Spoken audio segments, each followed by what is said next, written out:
In a previous video, I showed you how to make the Iceman's copper blade by pouring liquid metal into a mold.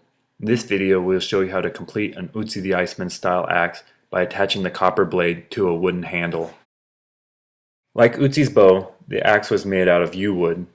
The handle was slightly curved and had a round cross-section at the base, which transitioned to an oval cross-section near the head.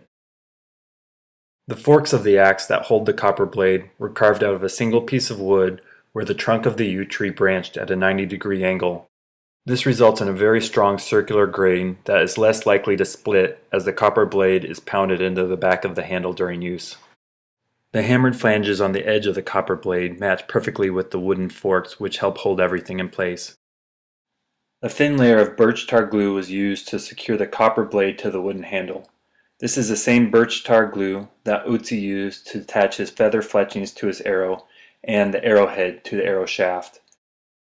Birch tar was commonly used as an adhesive throughout the Paleo and Mesolithic period and can be produced through a process known as dry distillation. To make birch tar, take the paper-like bark of the birch tree and seal it in an airtight vessel. Here I'm using a vessel I carved out of soapstone.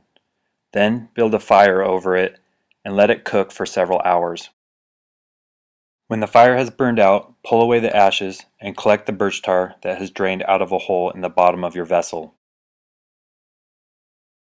Birch tar hardens when it cools, but can be heated up and spread as a strong natural glue.